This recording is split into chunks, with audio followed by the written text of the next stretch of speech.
오늘 121편을 우리 같이 읽었는데 여기에 표제가 성전에 올라가는 노래입니다.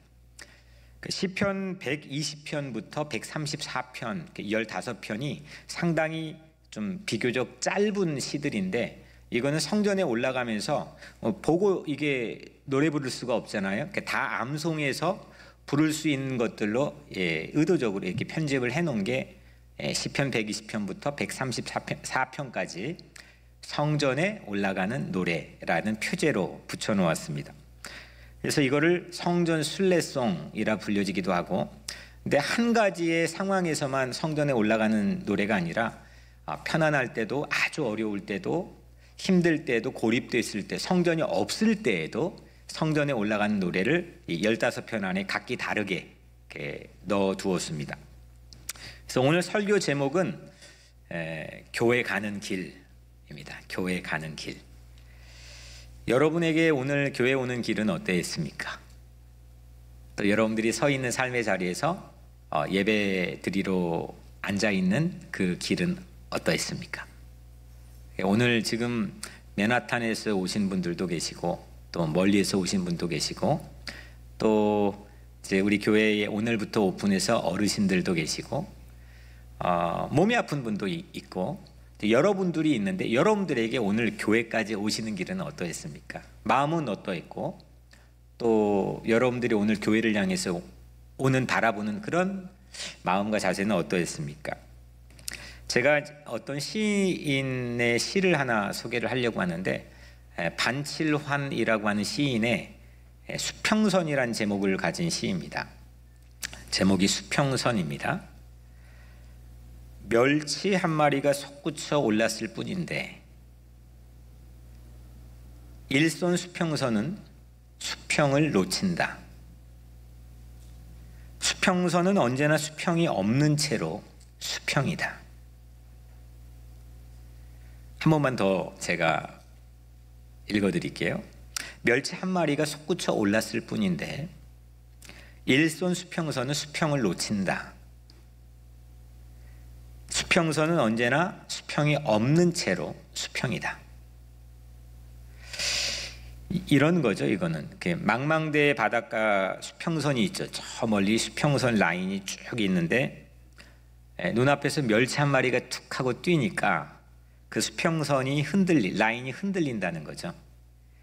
그래서 수평선은 수평이 없는 것 같지만, 그럴 때가 있지만 여전히 그래도 수평이다. 수평을 잡아주는 라인이다. 이걸 이제 그 시인이 이제 지은 건데 참 멋지죠. 시의 감수성이라는 게 참 탁월합니다. 교회라는 이 수평을 잡아주는 라인이 우리에게 있죠. 근데 이것저것 우리 눈앞에서, 우리 마음속에서 뛰면 이 교회가 잘 보이지 않을 때도 있습니다. 교회가 수평을, 내 인생을 밸런스를 잡아주는, 라인을 잡아주는, 이게 흔들릴 때가 있죠. 그렇다고 교회가 사라지느냐, 교회가 없어지느냐, 교회가 아무리 위기를 맞고 세상이 큰 혼란 가운데 있다고 해서 그 수평선이 없어지느냐, 그렇지 않다는 겁니다. 교회는 여전히 내 삶의, 우리의 삶의, 또 역사의 삶의 수평을 잡아주는 줄로 우리는 믿고 있습니다. 혹시 여러분에게 솟구쳐 오르는 한 마리 멸치 같은 그런 일들, 사건들, 존재들은 혹시 여러분들에게는 없습니까? 교회가 흐릿하게 보이지 않을 때, 잘 보이지 않을 때가 혹시 여러분들에게는 있습니까? 이럴 때겠죠. 고난이 올 때, 너무 힘들 때, 너무 힘들어서 정말 눈앞이 캄캄할 때, 이게 잘 보이지 않을 때가 있겠고, 또 시험이 올 때도 있죠. 왠지 모르게 영적으로 내게 시험이 올 때도 이 라인이 잘 보이지 않을 때도 있습니다. 또 분주할 때, 너무 바쁠 때, 우리가 일상에 빠져서 이게 라인이 잘 보이지 않을 때도 있겠죠. 그때마다 우리는 솟구쳐 오르는 우리의 어떤 내면 속에, 우리의 삶의 상황 속에서 멸치 한 마리를 우리가 보게 됩니다. 고작 한 마리 멸치인데 눈앞이 캄캄해질 때가 있지 않습니까? 여러분의 선자리에서는, 오늘 이 여러분들의 선자리에서는 태산이 흔들릴지라도 흔들리지 않는 수평과 같은 교회, 여러분들의 라인을 만들어준 그런 교회, 그 교회 가는 그 길이 열려 있기를, 늘 오픈되어 있기를 주의 이름으로 간절히 축복합니다. 오늘은 세 가지의 대지를 가지고 말씀을 나누려고 합니다. 첫 번째는 교회 가는 길은 은혜 받는 길입니다. 은혜 받는 길. 오늘 1절에 이렇게 시인이 고백하죠. 내가 산을 향하여 눈을 들리라 나의 도움이 어디서 올까? 여기서 나가 누구일까요? 그러니까 어떤 삶의 정황에 있는 사람이 나일까요? 분명한 것은 불안을 겪고 있는 사람입니다. 불안이 뭔지 아는 사람입니다. 왜냐하면 여기서 이 시에서 지킨다라고 하는 이 쇼메르라고 하는 이 말을 계속 반복했습니다. 6번이나 반복해 사용하는데 지킬 필요가 없는데, 지키기 쉬운데 굳이 그걸 끄집어내서 이를 반복하지는 않았겠죠. 나를 지키는 게 상당히 곤란한 상황에 이 시인은 처해 있습니다. 그러니까 safety, 안전의 위협을 느끼고 있습니다. 지키기가 매우 어려운 상황입니다. 오늘 121편을 좀 구체적으로 설명하자면, 오늘 이 시는 이스라엘 백성이 바벨론 포로로 끌려갔잖아요. 거기서 몇 년 동안 유수 생활을 했죠? 70년 동안 거기에서 포로 생활을 했습니다. 그리고 포로 생활이 마쳐지고 이제 고국으로 귀환을 합니다. 예루살렘을 향해서 귀환을 하는데, 그 예루살렘으로 돌아갈 때에 그 노상에서 지어진 시로 추정되고 있습니다. 그러면 그때 예루살렘의 성전이 70년 전에 있었던 성전이 지금 돌아가는 와중에 그 동시강에 성전이 있을까요, 없을까요? 예루살렘에. 어려운가요? 지금 이제 바벨론 포로로 끌려갔어요. 70년 보냈어요. 이제 돌아갑니다. 근데 그때 돌아갈 때 예루살렘의 성전이 어떻게 됐을까요? 무너졌죠. 파괴됐죠. 성전이 없습니다. 성전이 없는데 성전에 올라가는 노래라는 표제를 가지고 지금 노래를 부르고 있습니다. 이런 시를 지었습니다. 그런 시인이 산을 향해서 눈을 들었습니다. 내가 산을 향하여 눈을 들리라.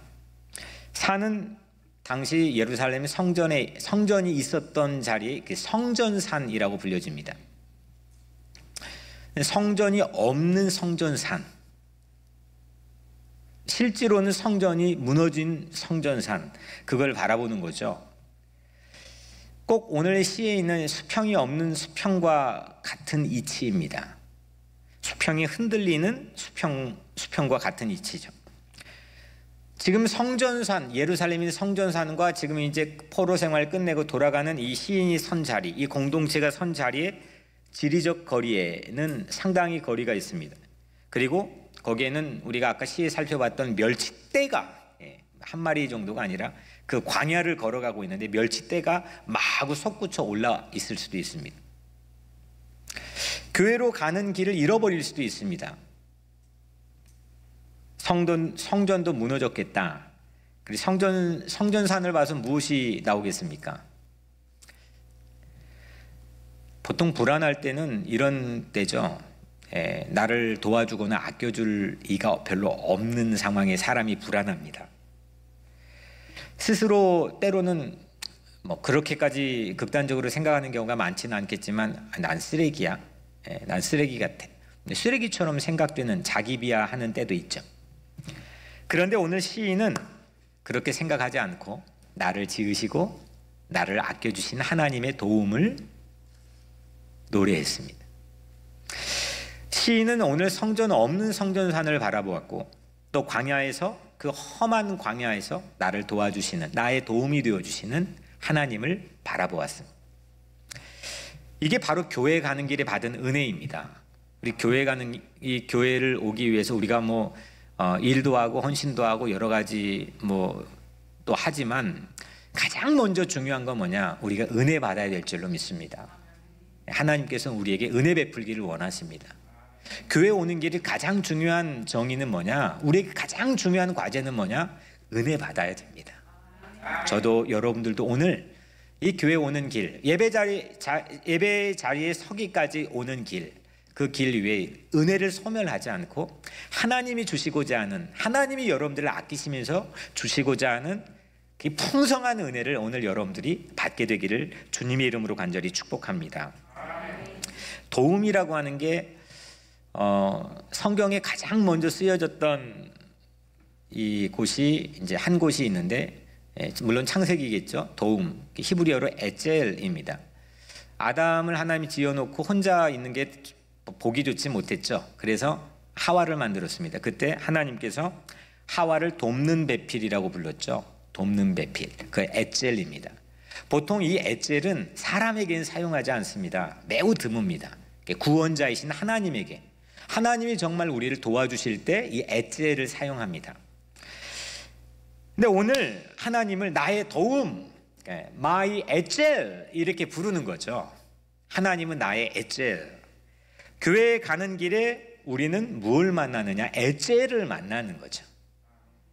정말 내 힘으로 할 수 없는 일, 정말 어떤 것도 출구가 없는 그런 상황에서 하나님은 나를 아끼시고 나를 책임지시기 때문에 나를 도와주시는 분, 교회를 오면서는 그 은혜를 우리 모두가 받게 될 줄로 믿습니다.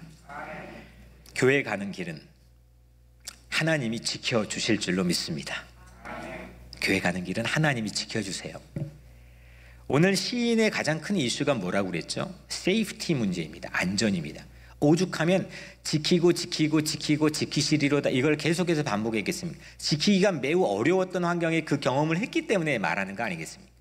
이 시인의 가장 큰 문제는 바벨론 포로 생활에 복귀하면서 광야, 황량한 광야입니다. 어떤 위험이 덮칠지도 모르는 그런 광야입니다. 길도 없습니다. 그런데 거기에 이 세이프티 문제, 안전의 문제, 성전에 가는 순례가 자칫 불안으로 내 마음이 가득 채워질 수도 있는 거죠. 오늘 3절에 여호와께서 너를 실족하지 아니하게 하시며 너를 지키시는 이가 졸지 아니하시리로다. 아멘. 하나님이 교회 가는 길을 지켜주신다는 거죠. 이 foot slip, 그러니까 실족한다는 건 미끄러져서 꽈당 넘어질 뻔한 그런 그 위험한 상황을 말하는 거잖아요. 그러니까 나를 넘어지지 않도록, 나를 미끄러지지 않도록 하나님은 나를 지켜주신다는 것, 붙들어 주신다는 거죠. 4절에도 이스라엘을 또 지키시는 이는 졸지도 아니하시고 주무시지도 아니하시도다. 심지어는 졸지도 않고, 하나님이 조는 걸 한번 상상해 봤습니까? 하나님은 어떻게 조실까? 졸지도 않으신대요. 졸지도 않고 잠도 안 주무시고 우리를 지켜주신다는 거예요. 빈틈이 없다는 겁니다. 지킨다고 하는 건 히브리어 쇼메르인데 오늘 6번 사용됩니다. 5절에 여호와는, 이게 오늘 아주 강력한 파워, 핵 파워입니다. 여호와는 너를 지키시는 이시라. The Lord is your keeper. 나의 골키퍼는 하나님이시라는 겁니다. 오늘 여러분들의 마음속에 그런 신앙이 다시금 확 살아나게 되기를 축복합니다. 이게 교회 오는 길에 받을 수 있는 축복이죠.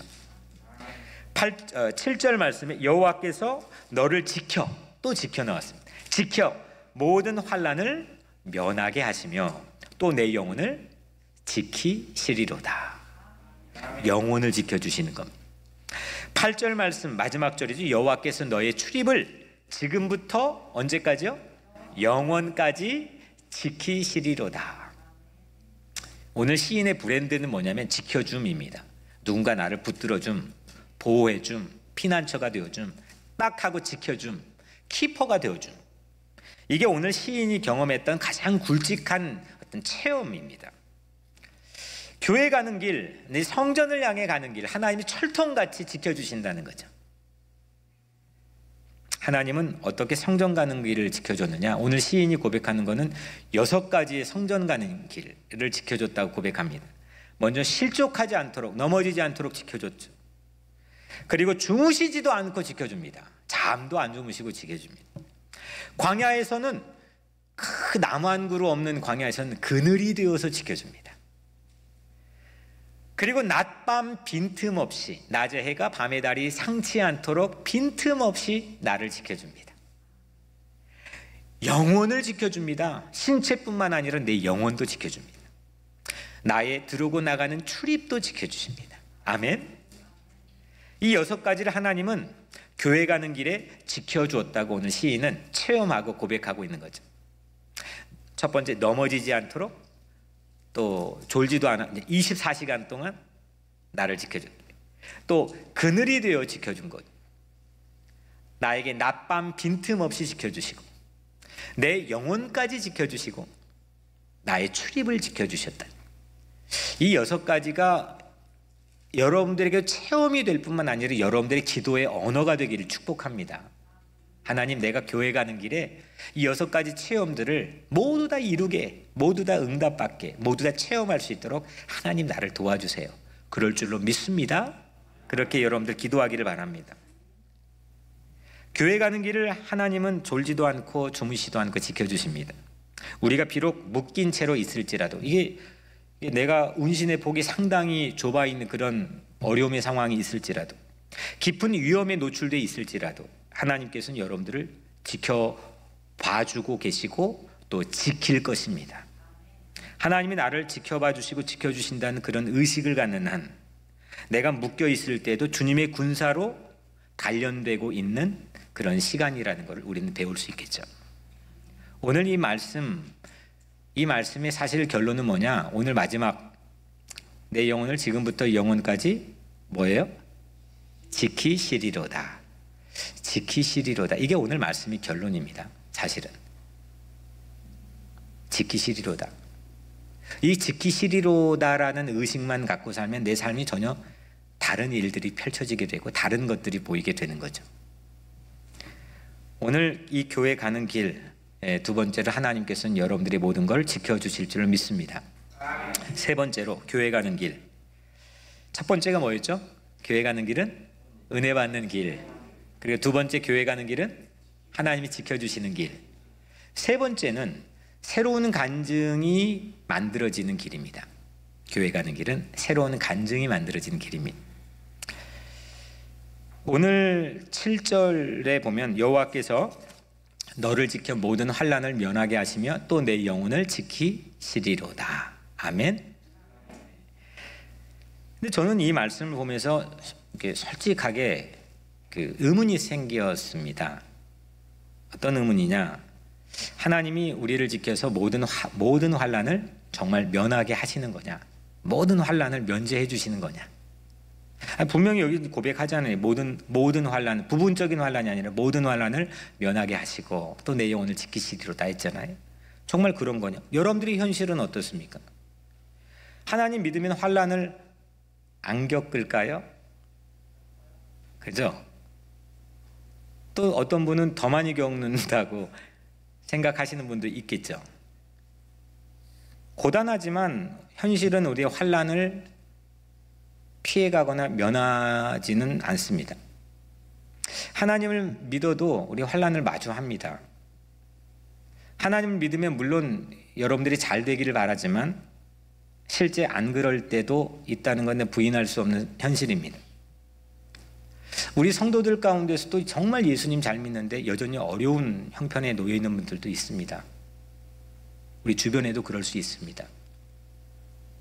환난을 면하게 하신다는 것은 환난이 없다는 뜻이 아니죠. 환난 속에서 성전에 올라가야 되는 광야, 이 엄청난 순례길에서도 나는 하나님 보호 속에 있다, 나는 하나님이 지켜주신다는 그 믿는 평안을 누리는 거죠. 그래서 8절을 고백할 수 있게 되는 겁니다. 여호와께서 너의 출입을 지금부터 영원까지 뭐라고요? 지키시리로다. 그거 하나 여러분들의 가슴에 새기고 갔으면 좋겠습니다. 지키시리로다. 쇼메르 마이 키퍼. 지키시리로다.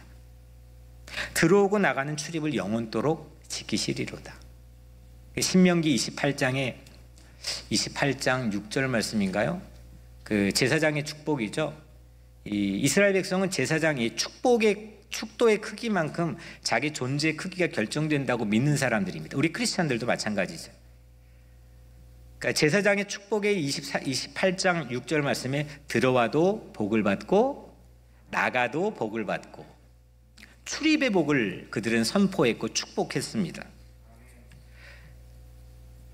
여러분들 예수님 마지막으로 한번 봅시다. 예수님 환란이 있었습니까? 없었습니까?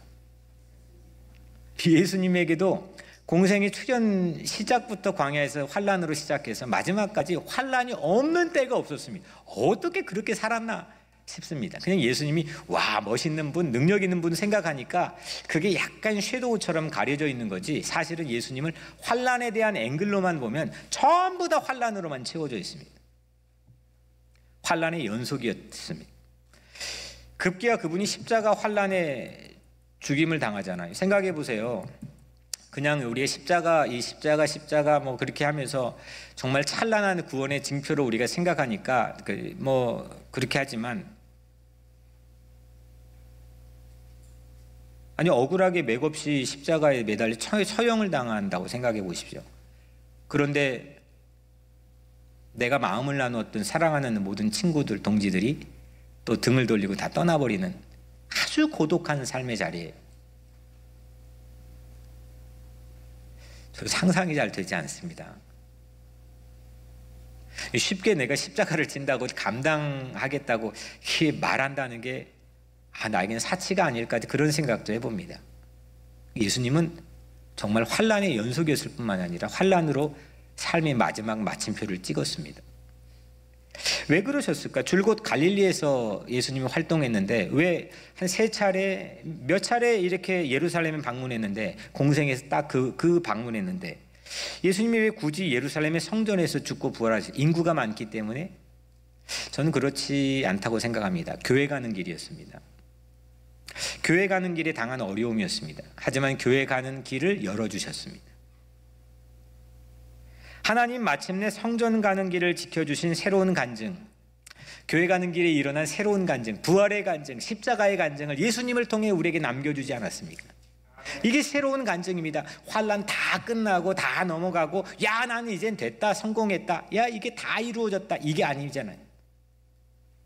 여전히 세상이 예수 믿는 사람들의 고난은 연속으로 지속되었고 만만치 않은 파고가 저들을 기다리고 있었지만 그들은 주님 안에서 찬양을 했습니다.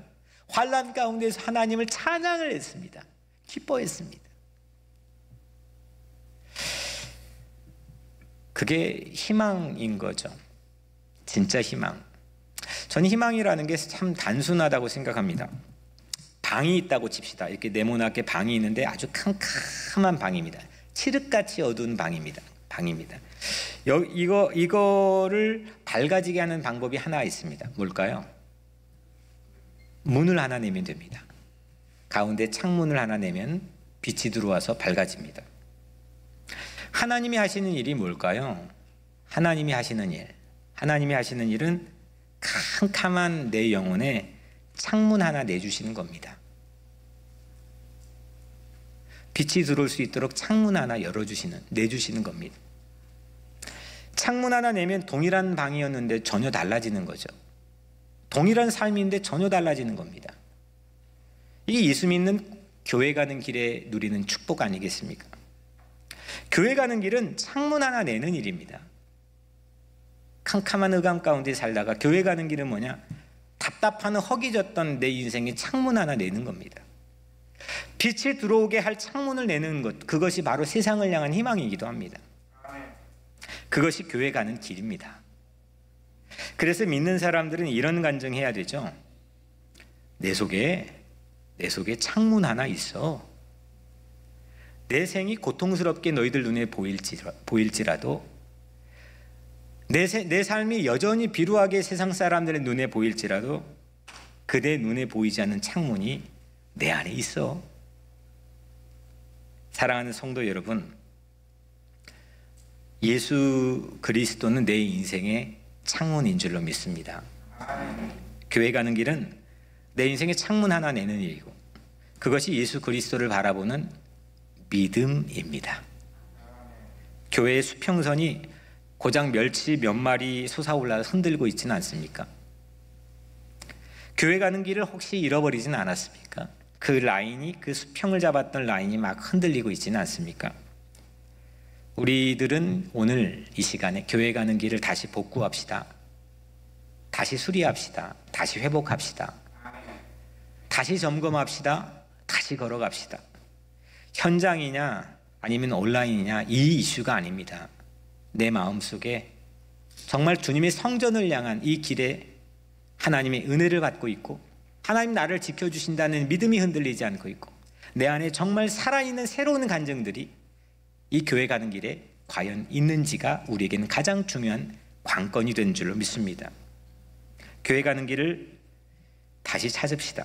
교회 가는 길은 은혜 받는 길입니다. 교회 가는 길은 하나님이 지켜주시는 길인 줄로 믿습니다. 교회 가는 길은 창문 하나 내서 새로운 간증이 나오는 만들어지는 그런 길입니다. 내게 창문 하나 열려질 간증이 있다면 그 사람은 기꺼이 누군가에게 다가가서 창문 하나가 되어줄 수 있는 사람이 될 겁니다.